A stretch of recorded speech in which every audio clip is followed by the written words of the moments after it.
Waitress slipped the CEO a note, "Don't drink it, and leave now." He grabbed her hand and said, "Come with me." The ballroom of the Waldorf Astoria shimmered with opulence. Gilded chandeliers hung like crowns from the vaulted ceilings, casting a soft golden hue over the sea of tuxedos and satin gowns. A string quartet played a gentle waltz in the corner, and laughter echoed beneath the crystal lighting as servers glided through the crowd with silver trays of champagne and hors d'oeuvres. Tonight was a celebration.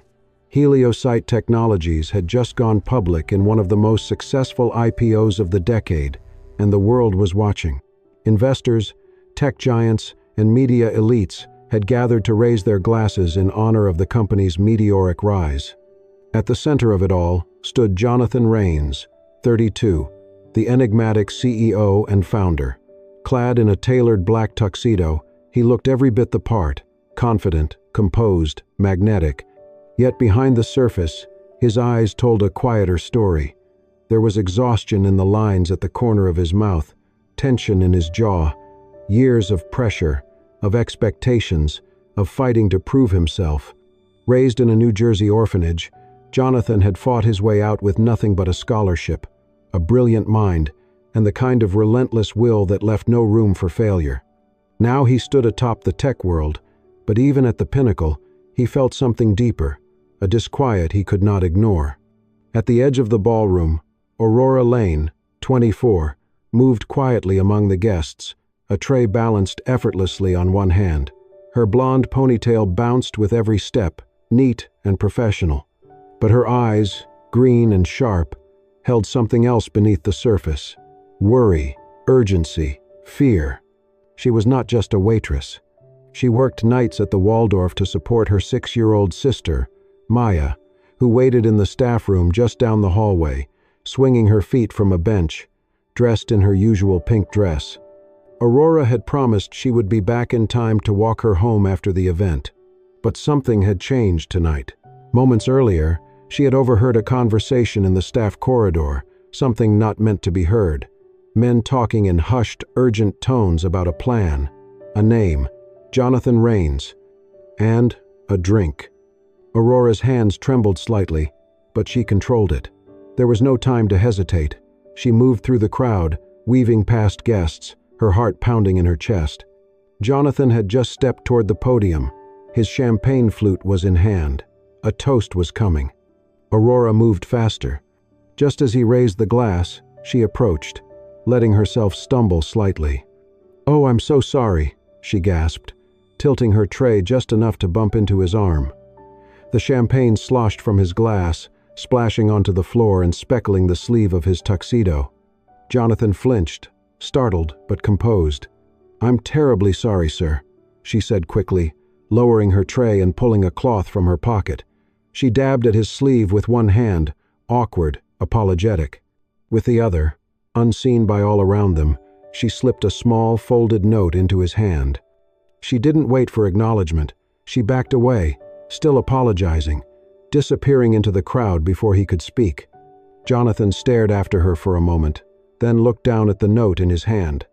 His fingers unfolded it slowly, the paper warm from her touch. 4 words stared back at him in hurried handwriting. "Do not drink. Leave now. They know you found out the truth." The words hit harder than the champagne. His breath caught. He looked up, at the room, at the faces that had just been laughing and smiling and congratulating him. But now, something shifted in his perception. The glances felt longer, the smiles sharper, the air thicker. People were watching him, but not in admiration. It felt colder, calculated.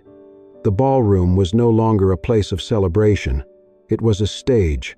And suddenly, Jonathan was the only one who did not know his part in the performance. His fingers closed over the note. His expression remained calm, unreadable. But inside, something had already begun to move. Jonathan's expression did not change. He folded the note slowly, slipped it into his inner jacket pocket, and looked up, scanning the crowd. Then he saw her, the waitress with the blonde ponytail, slipping into the far corner of the ballroom. Without drawing attention, he placed the untouched champagne flute back on the table. Then, Calm and precise, he stepped down from the podium, weaving through clusters of guests. Every move was deliberate, unhurried, as if he were just mingling before his speech. Aurora reached the edge of the room, near the staff corridor, when she felt someone behind her. "Don't turn around," Jonathan said quietly, his voice low and close. "I read your note." Aurora stiffened.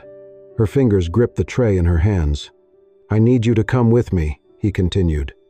"We'll talk, but not here." He gently reached for her hand. She looked down, startled, then up at him. His expression gave nothing away, just a small, steady nod. Without speaking, they walked together toward the back of the ballroom. Jonathan wore a faint smile, like a host showing a guest around. Aurora followed, heart pounding. A man in a charcoal suit, one of the board members, stepped into their path, smiling slightly. "Jonathan," he said smoothly.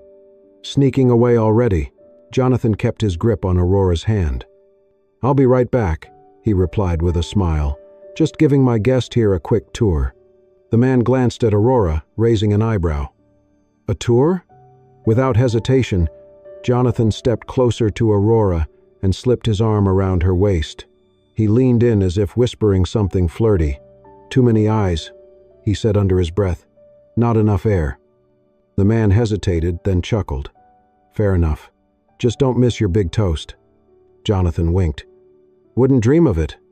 Aurora offered a faint smile and a tilt of the head, selling the illusion. It worked. No one followed. They slipped through the side doors into a dim hallway leading to the staff area. Music and voices faded behind them. Jonathan's grip tightened slightly. "Where's the service elevator?" Aurora pointed silently. They moved quickly, her steps light, his stride long and steady.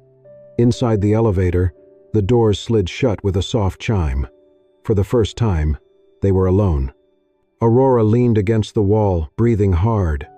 Jonathan pressed the button for the basement. Silence hung heavy. As the elevator descended, Jonathan turned to her. "Talk," he said. Aurora nodded. Her voice trembled but was urgent. "I overheard two men talking in the VIP lounge behind the ballroom. One of them, I think, is on your board. They mentioned you found something you weren't supposed to. One of them said, 'It ends tonight.'" Jonathan's jaw clenched. "I wasn't supposed to be near there," she said, "but I took a shortcut through the service hallway. The door was open just enough. I didn't hear it all, but one of them said, 'Once he drinks, we move forward.'"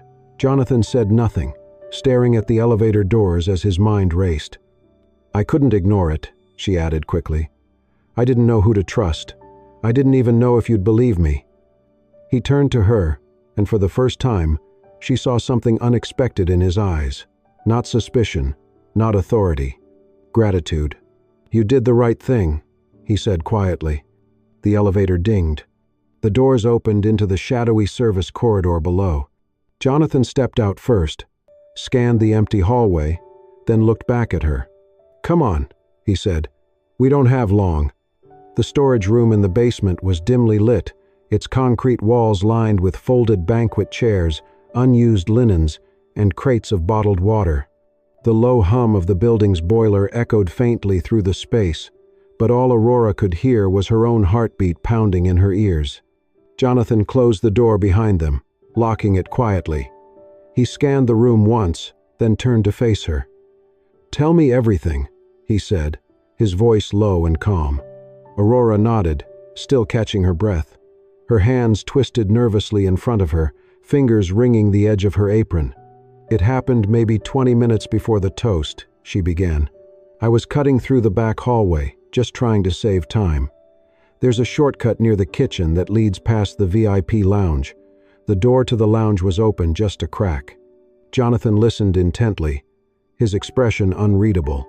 "I wasn't trying to eavesdrop," she continued quickly, "but I heard voices, angry, low, so I stopped." She swallowed hard, reliving the moment. There were 3 men inside. 2 I didn't recognize, but the third, I realized it was Mr. Colburn. "I've seen him at the hotel before. He's on your company's board, isn't he?" Jonathan gave a slow nod. Vice Chairman. Been with Heliosite since the beginning." Aurora's voice dropped to a whisper. "They were talking about you." His jaw tightened. One of the men said. She paused, trying to recall the exact words. He said, "He thinks he can hide the internal report at home? It all ends tonight.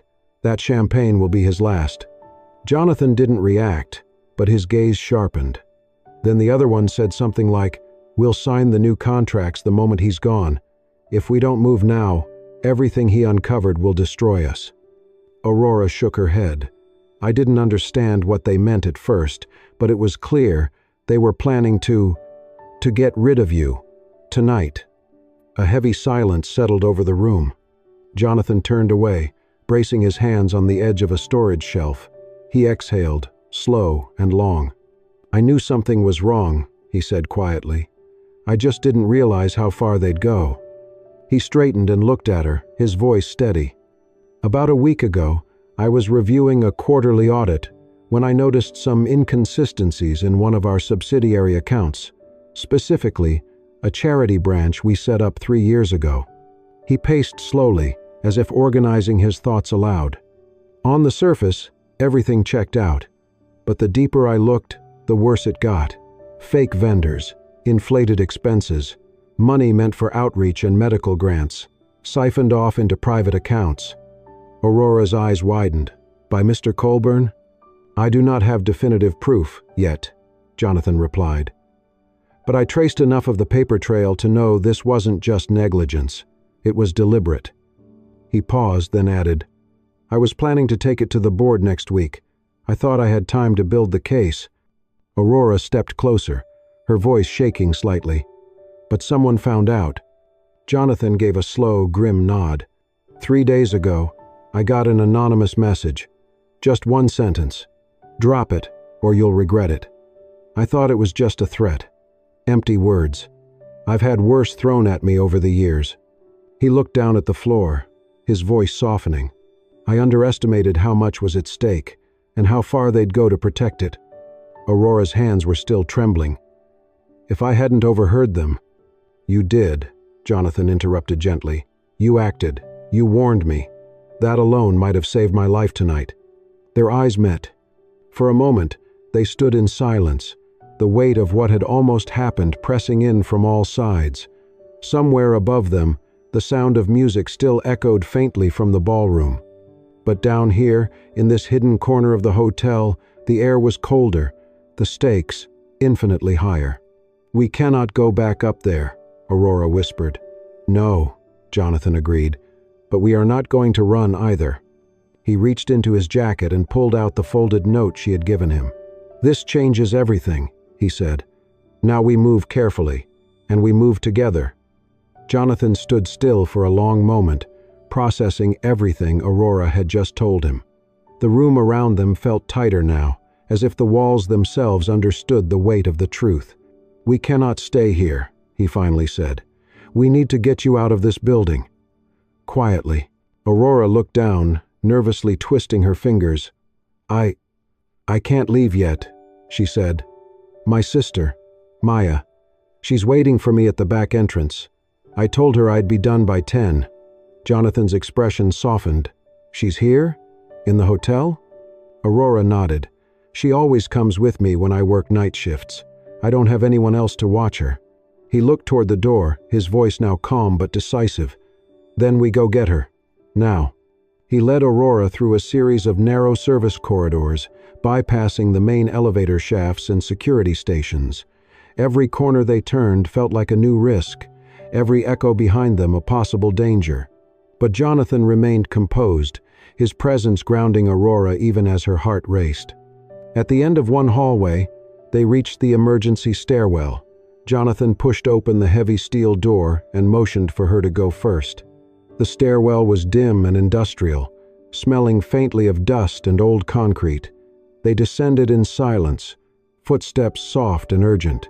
At the bottom, he led her through the employee-only exit that opened into the narrow alley behind the hotel. The air outside was sharp and cold, and Aurora's breath rose in small clouds. "There," she whispered, pointing to the far end of the alley. A small figure sat on a bench tucked into the shadows, legs swinging, wearing a pink dress that stood out like a petal in the dark.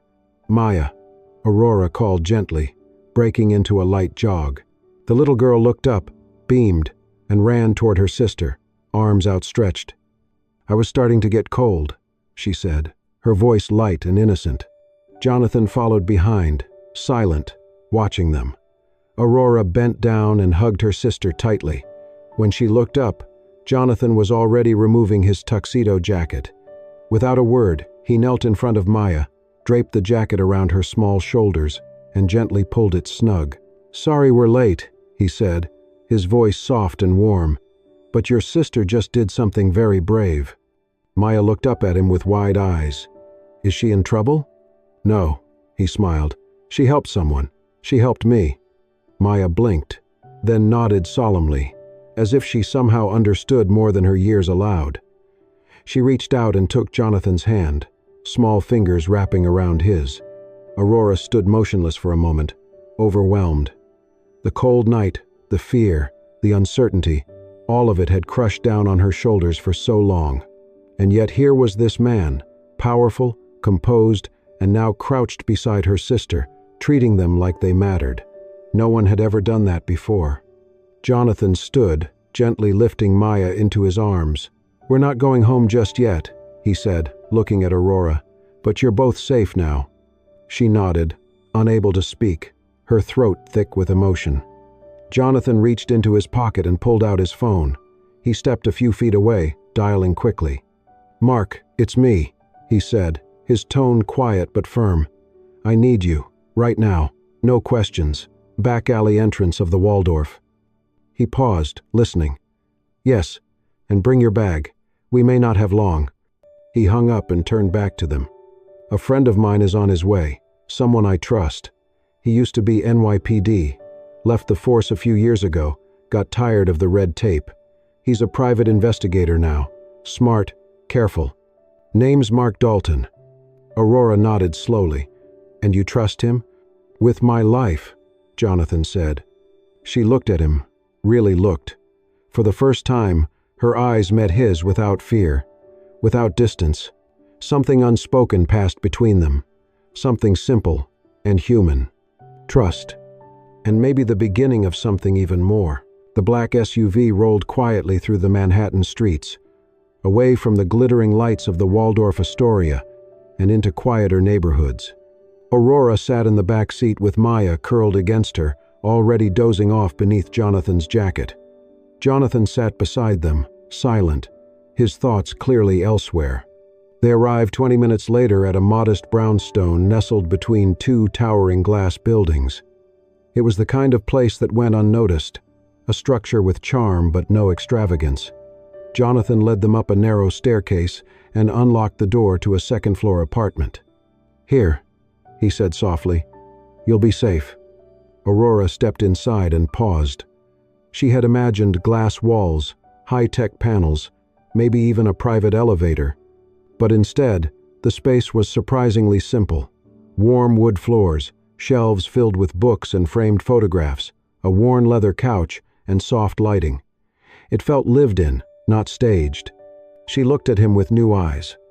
"This doesn't look like a billionaire's place," she murmured. Jonathan gave a faint smile. "That's because it isn't. It's mine." He gestured toward the hallway. "The guest room is down there.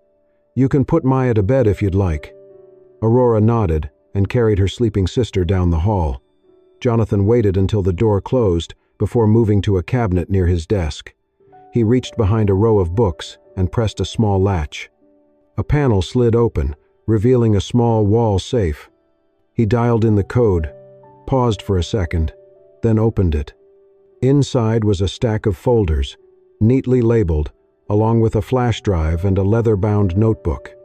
He pulled out the top folder and placed it on the desk. Aurora returned a few minutes later, looking quieter, more composed. She watched as Jonathan sat and opened the folder, spreading out several pages.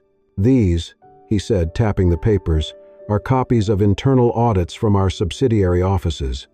One in particular, a charitable foundation we launched 3 years ago, raised too many red flags. He slid one sheet toward her. Aurora leaned over, scanning the page. "There's a pattern," he continued. "Payments to shell companies, vendors who don't exist, funds earmarked for cancer research being redirected to operating expenses that can't be accounted for. Over $5 million. Gone." Aurora's brows furrowed. "Who signed off on these?" Jonathan hesitated. Colburn and two others who likely never questioned the numbers. The reports were doctored. Subtle, but the discrepancies are there, if you know where to look. He pulled out the flash drive next. "I was going to present all this next week during the board's private review. I wanted to have everything airtight. The legal team was preparing documents. I even hired an external firm to confirm my findings." Aurora sat across from him, her voice quiet. "But someone found out." Jonathan nodded slowly. "And decided it would be easier if I disappeared before I could speak." He sat back, exhaling through his nose. "You showing up tonight, it changed everything. If you hadn't warned me, I would have taken that drink. And this," he motioned to the papers, "would have died with me." Aurora looked at the documents, then back at him. "So, what now?" He met her eyes. "Now we finish what I started." She nodded.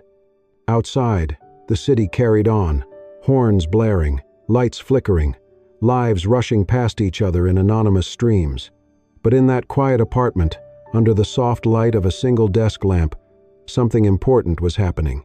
Two strangers were becoming allies, not by chance, by choice. 2 days later, the boardroom on the top floor of Heliocyte Technologies was filled with attention disguised as confidence. The emergency meeting had been called by Vice Chairman Colburn, an urgent review of transitional leadership in light of Jonathan's unexplained absence. Around the long glass table, familiar faces gathered: directors, legal advisors, department heads, polished shoes, tailored suits, calm expressions masking quiet unrest. Everyone wondered the same thing. Had Jonathan Raines really disappeared, or was he planning something? Colburn called the meeting to order, tapping his fingers on the glossy surface. "Mr. Raines has taken an indefinite leave. We need to move forward. Interim leadership, pending contracts. Let's begin." At the far end of the room, a young woman entered in a catering uniform, carrying a tray of coffee. "Coffee, gentlemen?" she asked politely, her voice soft. No one gave her more than a glance. Aurora, hidden beneath the uniform, moved with practiced grace, setting cups at each seat. Her blonde hair was tucked into a black cap, her eyes cast downward, but she heard everything. Beneath her tray was a small transmitter, and inside the air vent across the room, Mark Dalton's hidden recorder picked up every word. 2 blocks away, inside a nondescript surveillance van, Mark sat with headphones on, monitoring the feed. Next to him, Jonathan leaned forward, eyes locked on the screen. Then it happened.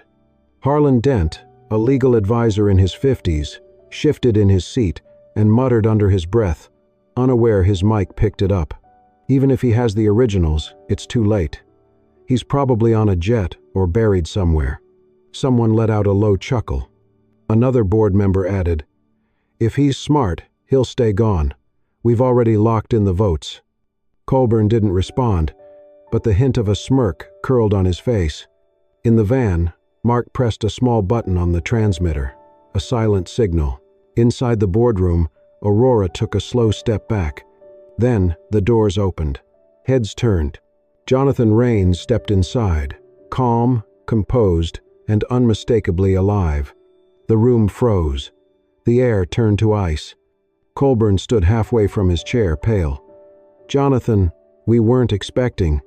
"I'm sure you weren't," Jonathan said coolly, striding to the head of the table. He wore a charcoal gray suit, no tie, sleeves casually rolled. He looked every bit the man who had built the company with his own hands. He paused at the end of the table, scanning the room. "Please," he said, "don't get up on my account." No one moved. "I heard concerns about my absence," he said. "Understandable. I needed time to think, to collect a few facts." He set his briefcase on the table, opened it, and slid a thick folder across the glass. "You know," he said, eyes locking with Colburn. It's bold, deciding the future of a company based on the assumption that its founder is either dead or too afraid to return. Colburn tried to speak, but Jonathan raised a hand. No explanations. I've already heard enough. He addressed the full board now, voice calm but firm. This folder contains financial records, email threads, shell account details, and names. Copies have already been sent to federal investigators and our legal counsel, and if needed, the press. A ripple of alarm moved through the room. Jonathan leaned forward, both hands on the table. And in case anyone still thinks this is a bluff, I've sent encrypted copies to 3 independent legal firms. If anything happens to me, this information goes public. He straightened slowly and turned to Colburn. I wanted to believe this company could fix itself from within. I gave people chances. I believed in discretion. He paused, then delivered the final blow, voice low but crystal clear. But the truth didn't die. I didn't die, and neither did the evidence. Silence. The room, once so certain, was now undone, and the balance of power had just shifted.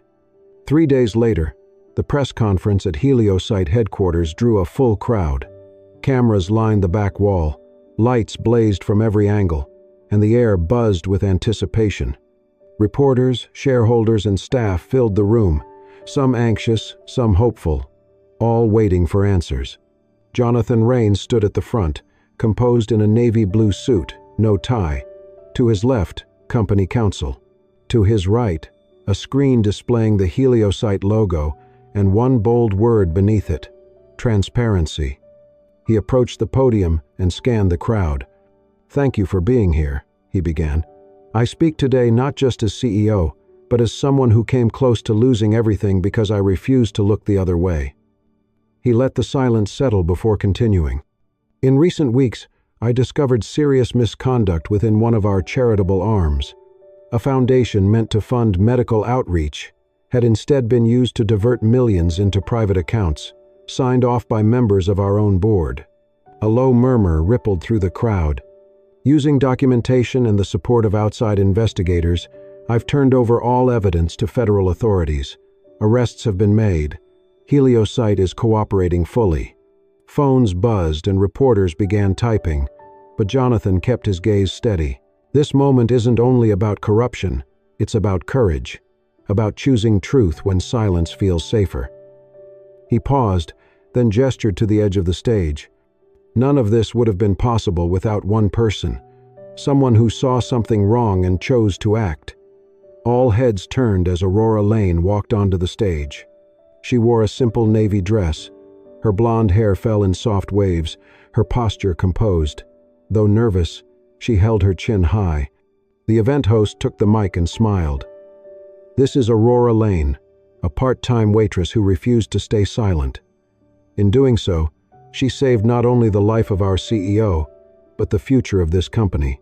The room erupted in applause. Aurora hesitated. Then Jonathan held out his hand. She took it. As they stood together, the applause grew louder. There was no hierarchy between them now, just mutual respect. Then Jonathan stepped forward again. From the front row, he reached down and gently lifted a small figure onto the stage. Maya, in her familiar pink dress, clutching a tiny stuffed bear. The room went quiet. Maya blinked under the lights, looking up at Jonathan with wide eyes. He knelt beside her and lowered the mic. "If we want to raise children who are brave, honest, and kind," he said, "we have to show them what that looks like." He looked toward Aurora, then back at the crowd. Sometimes it only takes one voice, one person who says, "This is wrong," when no one else will. He rose to his feet and placed Maya's hand gently in Aurora's. The three of them stood side by side, an unlikely trio, united by truth. And in that moment, the applause returned, not out of politeness, but from something real. It was thunderous, rising to fill every corner of the hall. It was applause for truth, for courage, for light, and for the people who choose to see and say what others are afraid to. Spring returned to New York with soft winds and blooming cherry blossoms, brushing color back into the city after a long winter.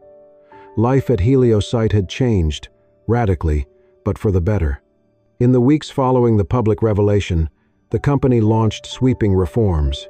The toxic leadership was gone. Trust, once broken, was slowly being rebuilt. And at the center of it all, Jonathan Raines remained, still CEO, but now a different kind of leader. He no longer led from behind glass walls. He walked the halls. He listened. He shook hands with interns and janitors the same way he did with board members. And when he needed reminding of why he stayed, he often visited the Employee Relations Office, where Aurora Lane now worked, full-time. Aurora had been offered high-profile roles, but she chose the one where she could make the greatest difference, helping entry-level staff, interns, and part-timers, and people just like she had once been, feel seen and heard. She wasn't just good at it. She was extraordinary. Her ability to connect, to sense when someone was struggling or afraid to speak up, made her indispensable. Jonathan once told a colleague, "She has an empathy radar, something you can't teach or program." Meanwhile, Maya thrived. With a full scholarship through Heliosite's new outreach fund, she was attending a prestigious prep school uptown. Still, in her favorite pink dress, she carried a sticker-covered backpack and filled her notebooks with stories, tales of quiet heroes who used their voices, not swords. Inspired by all that had happened, Jonathan took another bold step. He launched a non-profit dedicated to protecting and empowering whistleblowers, people who risk everything to speak the truth. He called it the Echo Project, and he asked Aurora to be his co-founder. At first, she hesitated. "I'm not a leader," she said, but Jonathan smiled. "You already are." He stayed on the board as senior advisor, while Aurora helped shape the mission. Together, they built a network, supporting whistleblowers through legal help, education, and most importantly, a place to be heard. Aurora also found a new voice, through writing. One quiet night, with Maya asleep beside her, she sat down at her laptop and began typing their story. From the spilled champagne to the whispered warning, from fear to truth. She titled the post, "The Note That Changed Everything." It went viral within days. People from around the world shared their own stories in the comments. Stories of courage, regret, and hope. Stories from those who had spoken up and those who wished they had. Aurora hadn't expected it, but Jonathan wasn't surprised. "Truth," he told her, "has a way of echoing." One golden afternoon, as spring leaned into summer, the three of them sat on a park bench beneath the wide shade of a maple tree. Maya sat between them, licking strawberry ice cream, her legs swinging in rhythm with a quiet breeze. Aurora wore a light blue dress. Her blonde hair hung loose, catching the light like strands of gold. Jonathan leaned back, hands folded behind his head, watching the world go by. There was no rush, just stillness. Then Maya looked up and asked, "Do you think everyone will be brave someday?" Jonathan turned to her, then glanced at Aurora. The corners of his mouth lifted. "I think one brave voice," he said, "can help a lot of others find their own." And as the sun dipped low, casting amber light across the grass, his voice echoed softly, closing the chapter with words now etched into hearts everywhere. "They told me to stay silent, but a girl with blonde hair, with nothing but a small piece of paper, reminded me that truth deserves a voice. Thank you for watching this soul-stirring story. If this story moved you, if it reminded you that courage doesn't always roar, sometimes it whispers through a folded note, a quiet warning, or a hand held in the dark, then don't forget to show your support. Tap the hype button to help us keep sharing powerful, heartfelt stories like this one. Subscribe to Soul-Stirring Stories and turn on notifications so you never miss the next tale that just might heal, inspire, or change your heart. From all of us here, thank you for believing in the power of truth, kindness, and the human spirit. Until next time, stay kind, stay brave.